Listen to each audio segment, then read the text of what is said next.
me when I didn't know what I wanted to do, when I was quite lost. That is very overwhelmingly moving. Thank you. Thank you.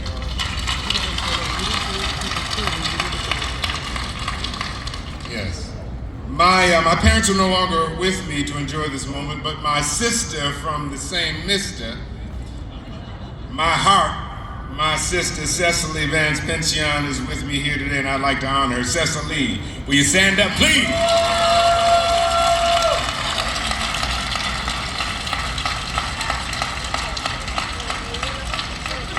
And my mother's younger brother, my uncle, is here. Lee Daniels, Harvard class of 71. Yeah, boy. And my inspiration for wanting to go to Harvard. Lee, now you may stand and be acknowledged.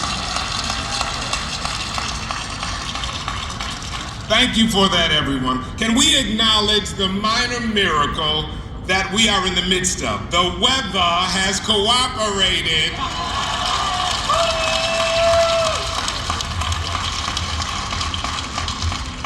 Thank you, President Garber. It is indeed an honor to be standing before you as you shepherd us during this very important transitional time. Thank you.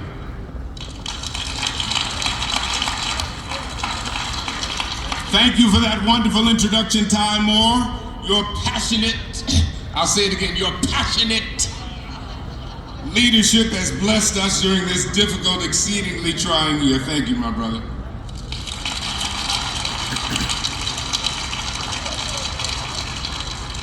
Hello, alumni family. You all look so good.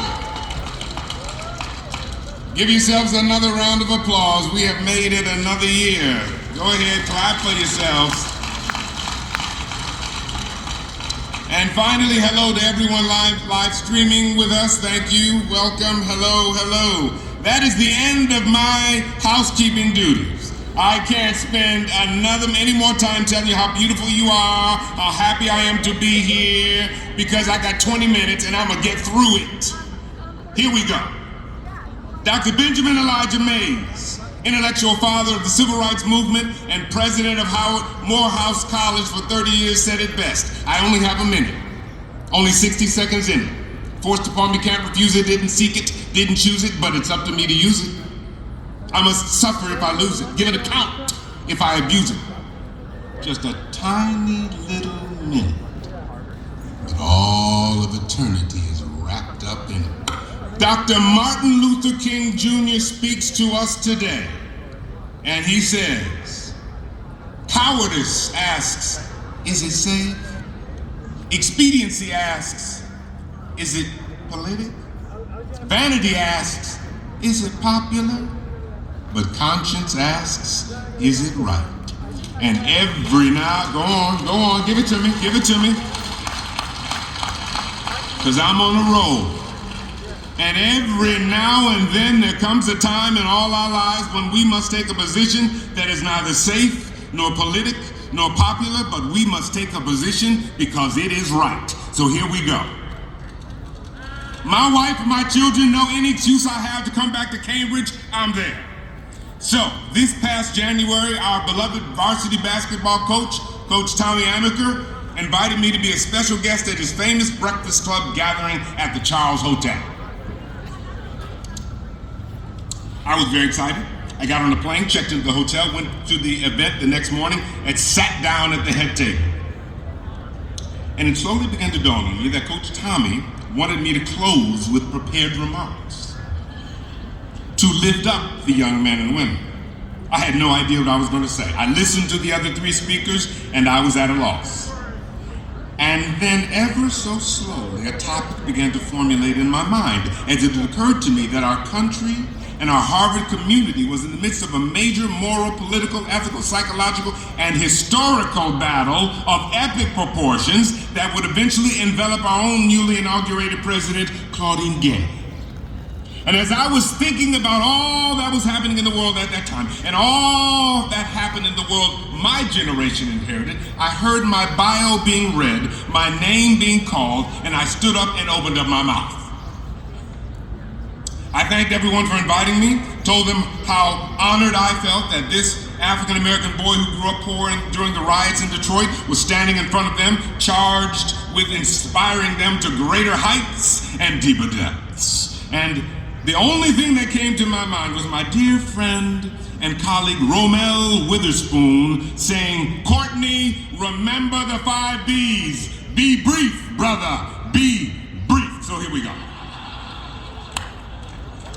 I began talking to them about noticing the dichotomy between what they are learning in the college classrooms and on the basketball courts and what they see on their various screens. CNN, New York Times, Wall Street Journal, Snapchat, IG, FB, X, whatever else, boo. I said, we are living in a time where things are happening with a quickness on our phones and our tablets. But every 4 years, our voting materials require our signatures to match. Funny, during COVID, cashiers were offering to sign my credit card pages themselves. Charles Dickens' greatest opening line in all of literature rang loudly in my ears. It was the best of times, and it was the worst of times. And I challenged the young people, and I said, don't listen to us. I said, we're not doing right. Any child knows that. That's why when children ask us simple, basic questions, we end up with long, rambling answers to which they respond, but why? The but whys. But why are the Russian and Ukrainian people fighting and have been doing so for many years? But why are the Israeli and Palestinian people fighting and have been doing so for many centuries? But why do we teach children sharing is caring, but nations and adults don't abide by the same rule? But why is one of the most popular words in the English language today the N-word? But why in politics today do the ends always justify the means, no matter how wrong we know the situation is? But why are we pretending that there are no emotional, psychological scars we all received during the pandemic? But why do children have the highest rates of suicide? But why can't we talk about our mental well-being? I told them that the world was a much slower-paced world than that, and that is both good and bad, all at the same time. I told them my generation inherited a horribly flawed world of assassinations, Vietnam War lies, Watergate, major city riots, etc. Hell, my Uncle Lee's older brother was one of the leaders that took over the Brandeis administration building in 1969. And we had to slowly make lemonade out of all of that mess. I told them that they are much smarter and have much more information at their fingertips than we did, so things don't have to be as they see them today. I told them they don't have to sell their souls to be successful as they define success.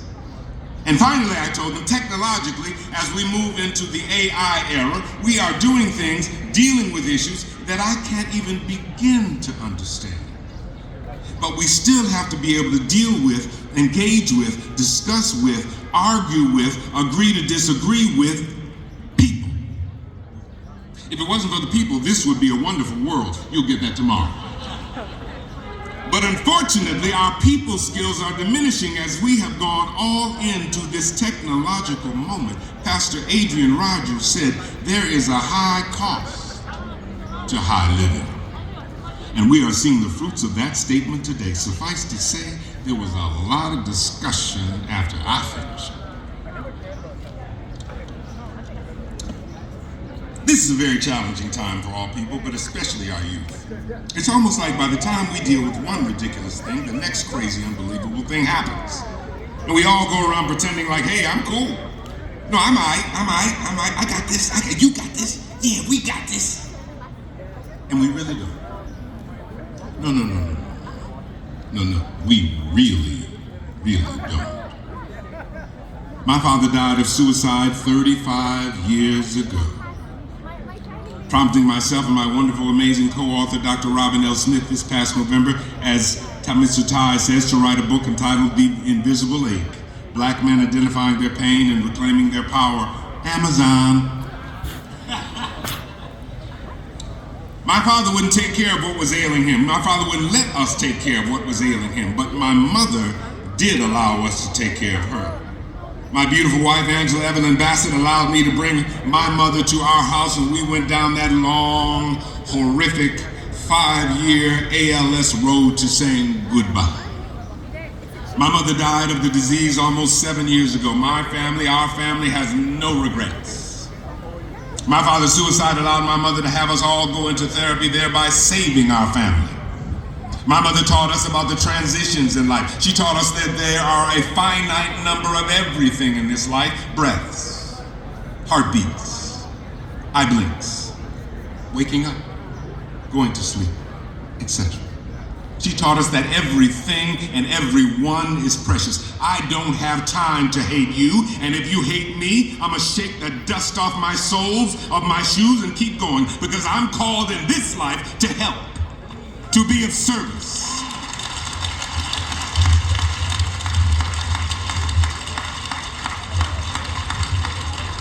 I'm called in this life to be kind, and that is what I'm challenging all of you here today as we ask ourselves, but is it right? I challenge you to make choices in this short time we have here on this earth that lifts up your neighbor, your colleague, and potentially your enemy. I'm not naive enough to think that we don't all have our moments. We all get up on the wrong side of the bed sometimes and have to literally tell ourselves not to respond to that crazy cashier. We saw our president stand right here with green dust sprinkled on him and not respond. That's power.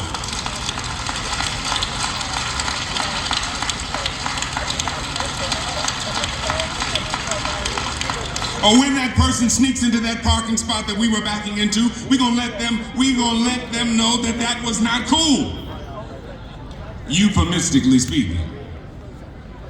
But I'm talking about those moments when your life or your children's lives spin on a decision and you have to make that right call. I'm talking about when your wife or your brother, your sister, your mother, your father, your best friend is in crisis and you have to make the judgment call. We have to practice being intentional. Allen Iverson said, "Why I got to practice, man? We're not talking about a game, we're just talking about practice, man." We got to practice because, as every athlete knows, as you practice, so you play. John Meacham's towering biography on Abraham Lincoln, "And There Was Light," was in no way a whitewash on the Lincoln legacy. Meacham showed him as a man of his times, for sure. Lincoln saw that the Civil War was a situation in which both the North and the South each saw that God was on their sides.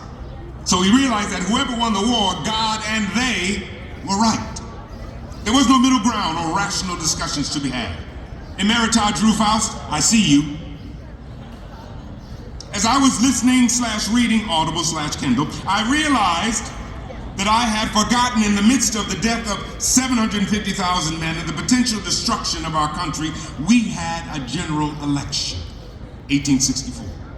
The blue and gray soldiers returned respectfully and orderly back to their towns, voted, and went back to fighting for another 5 months. They did what was right.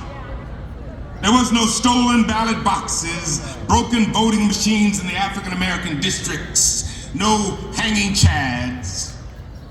Lincoln's own party, Republicans at that time, actually asked him to find a compromise with the Southern Democrats to end the war.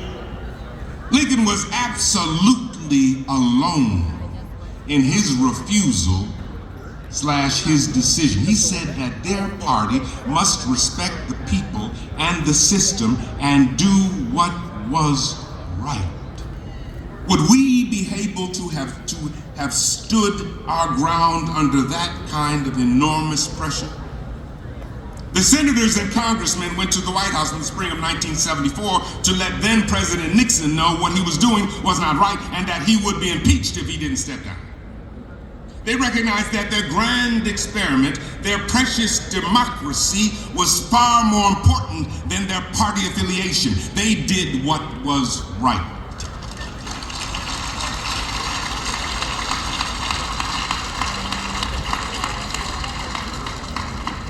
What will it take for us to realize that we are and have been at an inflection point?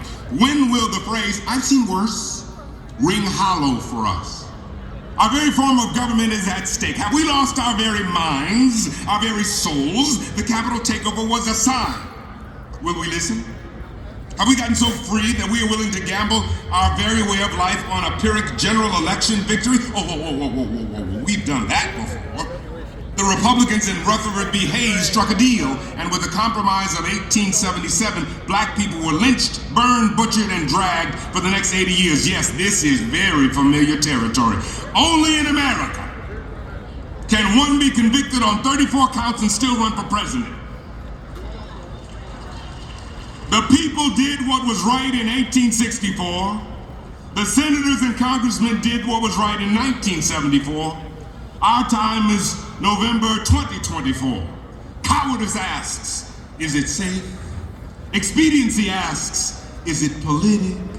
Vanity asks, is it popular? But conscience asks, is it right? And every now and then there comes a time in all our lives when we must take a position that is neither safe, nor politic, nor popular, but we must take a position because it is right. Is this that time for us?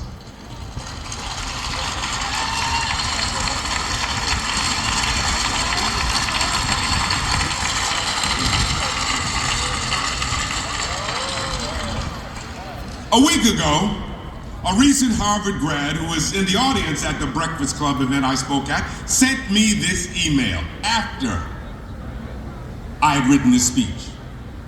Dear Courtney, when you spoke at the Breakfast Club earlier this year, your message about doing the right thing resonated with me more than you may have expected. Harvard has given me more blessings than I can count. It has also made me fight for my idealism.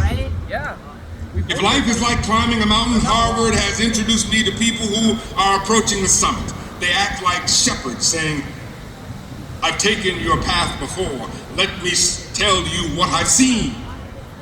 They offer encouragement, but also they warn of the unexpected setbacks they faced, sudden medical diagnoses, economic crashes, and most devastatingly, the times when they or someone they loved did the wrong thing. These acts of betrayal by others or by oneself seem to hurt the most. We all want to believe that we are heroes in our own story. These events can rob us of that self-narrative. What troubles me about these events is twofold. First, not knowing enough to recognize whether you're doing the right thing or not. And secondly, whether someone nearby is being charmed by a call of a siren you can't hear. And hardening one's heart is a result of it all. When you came to Cambridge, Courtney, I was in the midst of wondering how to reconcile my idealism with a realistic understanding of the world and the curse of incomplete information we forever endure. I was asking myself, is it possible to fight off cynicism and live with a tender heart? You touched on this at the Breakfast Club, but you answered it as we walked around Cambridge the rest of the day afterwards. You taught me that you can be careful without being cynical, that there is always room for the tender heart. More than just a mentor and a shepherd, you made me feel like I had a teammate in this fight for my own idealism, and that means the world to me. Thank you for everything, Courtney. Liam. And thank you for that, Liam. Thank you for giving voice to all of us who are struggling with our idealism. Continue that fight, knowing that you can be careful and not cynical, as you make room for the tender heart, because in the words of Kayla in The Greatest Showman, I'm not a stranger to the dark. Hide away, they say, 'cause we don't want your broken parts. I've learned to be ashamed of all my scars. Run away, they say, no one will love you as you are. But I won't let them break me down to dust. I know that there's a place for us, for we are glorious. When the sharpest words want to cut me down, I'm gonna send a flood, gonna drown them out. I am brave, I am bruised, I am who I'm meant to be. This is me. Thank you so much for allowing me this time to share. Be kind, be respectful, take care of your tender hearts. Let's try harder to be people of our words. Young people are watching. And remember, whatever you're going through, it has come to pass. It has not come to stay. May God continue to richly bless each and every one of you. Thank you. God bless you.